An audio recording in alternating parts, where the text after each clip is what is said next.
de regras comerciais, a gente começa falando da parte de elegibilidade, tá? Então, o que a BIO entende como uma pessoa elegível a contratar o plano? Sócio e empresário individual, funcionário CLT, estagiário, administrador, diretor e presidente, constando em ata e estatuto. Ponto. É isso que a MIL aceita, tá? Dependente. Dependente nós aceitamos cônjuge, filhos até 58 anos, e aqui eu entendo que é um diferencial, porque alguns planos só aceitam até 24 anos, né? Irmão, sobrinho, neto, até 58, pai, mãe, tá? Pai e mãe não tem limite de idade, genro e nora. Genro e nora é até 58 também, tá, pessoal? Então são esses aqui os graus de aceitação de vínculo, tá? Para dependente. Coligada, nós aceitamos coligada com sócios em comum, vínculo familiar, tá? E aí me perguntaram também, qual vínculo familiar aqui que aceita para coligar o CNPJ? Os mesmos que estão aqui, tá, pessoal? Mesmo que estão como dependente. Então são os mesmos que a gente aceita aqui, ó. Tá? Ou prestador de serviço, que também muita gente tem dúvida, tá? Então vocês têm lá coligar, né? Eu acredito que a questão de coligadas, todo mundo entende o conceito, né? Eu acredito que vocês já tá no dia a dia de vocês. Então vocês têm lá um CNPJ com 15 e tem um outro CNPJ, o irmão do cara tem um outro CNPJ. O cara tem uma pet shop e o outro tem uma padaria. E vocês querem coligar esses dois porque por vínculo familiar, por exemplo. Pode coligar e aí forma 30 vidas, o cliente entra sem carência, né? Conforme determina a ANS e com uma tabela mais interessante. Uma outra forma é quando tem sócios em comum. Então você pega os contratos sociais, um sócio, ele consta, o Marcelo está num CNPJ e está no outro CNPJ também. Então, beleza, tá? Aí você consegue coligar porque tem sócios em comum. Prestador de serviço. Como que a MIL entende o prestador de serviço, pessoal? Prestador PJ, que hoje cada dia é mais comum, né? Cada vez mais vem crescendo aí essa modalidade de contratação. Então, é o prestador de serviço. Se for empresário individual, ele precisa ter no mínimo 6 meses de abertura do CNPJ, né? Ele precisa ter um contrato de prestação de serviço com a empresa mãe, tá? Esse contrato, ele precisa ser reconhecido em cartório ou ele precisa ter aquela assinatura com certificação eletrônica que a MIL também aceita, tá? Então ele apresenta CNPJ, contrato social e o contrato de prestação de serviço. E aí lá no portal do corretor vocês vão cadastrar ele como coligado, ok? Pode ser uma vida só no CNPJ, tá? Porque às vezes é um prestador, por exemplo, a gente tem exemplos aí, a MIL tinha uma regra antiga que tinha que ter 2 por CNPJ, tá? Então isso aí a gente eliminou. Por quê? Porque tem muita empresa, às vezes, que hoje em dia que é startup, por exemplo. Tem startup que tem 30 PJs abaixo.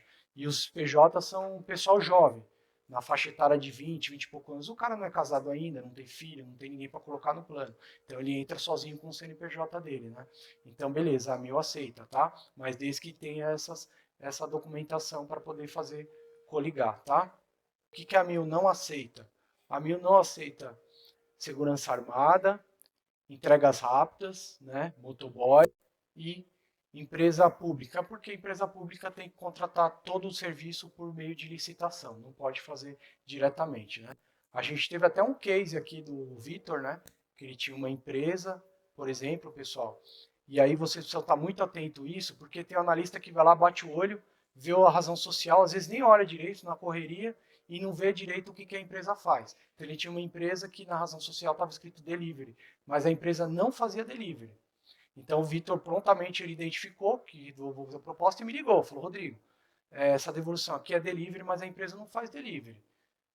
Aí a gente entrou em contato com o analista, né? Eu mandei o e-mail, falei com o analista e ele reviu e a proposta foi aprovada. Mesma coisa, eu tive também o caso de uma empresa de segurança, mas eles não tinham segurança armada. Eles faziam segurança remota, tipo por câmera, sabe? Tudo online, aqueles negócios de porteiro eletrônico. Então, meu, risco zero esse negócio. E o analista foi lá e devolveu a proposta. Também o corretor já foi bem atento a isso, já entrou em contato comigo e falou, Rodrigo, a gente apresentou, eu passei o site da empresa para o analista, falei, ó, entra lá no site, olha lá. Então, pessoal, tudo tem, a gente precisa estar bem atento para isso, tá? Para não perder negócio. Pendência financeira. Pendência, quando o cliente tem pendência de contrato antigo na Mil, fica no sistema por até 5 anos, tá? Então vai constar lá. Se ele tiver um valor abaixo de 100 reais, não vai nem acusar. Se ele tiver valor acima de 100 reais, o sistema já vai apontar, tá? Financeiro. E aí o cliente vai, para a negociação aí? Não, não para. A proposta vai ficar devolvida, o cliente entra em contato com a central, regulariza, tá? E aí também uma coisa que o pessoal tem dúvida. O Rodrigo, o cara devia 5 mil, mas ele precisa pagar os 5 mil à vista? Não, ele pode negociar, pode parcelar em até 10 vezes, tá? A partir do momento que ele pagou a primeira parcela, já baixa do sistema. Quando vocês tiverem casos devolvidos assim, não precisa nem falar comigo. Já fala para o cliente ligar na central, paga. O cliente pagou, ligou para a Aline e falou, Aline, ó, meu cliente pagou. Espera 3 dias, são 72 horas para o sistema baixar. Deu 72 horas, vocês já podem reapresentar a proposta, tá? Repique também. Repique também é uma coisa que precisa ter muito. Graças a Deus nunca mais aconteceu, mas é importante a gente estar sempre reforçando. O cliente oriundo de Amil, ele tem que ficar 30 dias fora da Amil para poder gerar uma venda nova, para não ser considerado uma venda repique, tá? Então, como que conta esse prazo? Conta a partir da data de cancelamento do cliente na base da Amil e a data de protocolo da proposta, que é a data que você iniciou a digitação no sistema. Você inicia a digitação no 31º dia, tá? Eu falo isso sempre repetidamente, porque às vezes alguns corretores, o cara espera 30 dias e no 30º dia ele vai lá e cadastra a proposta. Dá uma dó, porque você fala, pô, o cara esperou 30 dias, mais um dia que ele esperasse. Então, pessoal, segura a ansiedade, não vamos perder negócio por conta disso também. Outra coisa também, o cara é muito organizado. O cara fala, eu vou cadastrar toda a proposta aqui bonitinho, vou deixar tudo aqui. Quando der os 30 dias, eu só envio para análise, porque eu já me antecipei. Se fez isso, também perdeu, porque ele conta a data do protocolo. Se protocolou antes dos 30 dias, o sistema já vai calcular ele como venda repique, tá? Então, deixa lá quietinho, a ficha do cliente, o cadastro. A hora que deu o 31º dia, vai lá e cadastra, tá bom? A gente também tem a possibilidade, pessoal, de pedir exceção de repique, né? No caso de cliente oriundo de plano pessoa física e no caso de cliente oriundo de plano corporativo, pessoa jurídica acima de 100 vidas. Se o cliente tiver vindo, a gente consegue pedir também a isenção do repique, tá? Clínicas médicas. Aceita clínica médica? Aceita. Até 29 vidas, pode mandar direto, não precisa nem falar comigo. Acima de 30 vidas, a gente vai dar um jeitinho. A gente conversa, vai analisar, entendeu? A gente precisa só entender, subir um pleito, mas existe a possibilidade sim, tá? De praxe, pode ser que quando sobe um porte 2 de clínica médica seja devolvida, mas a gente consegue rever aí caso a caso e negociar, tá bom? Empresário individual, acho que isso aqui é de praxe, de mercado, né? Então, sempre que tiver empresário individual, precisa ter no mínimo 6 meses de abertura do CNPJ.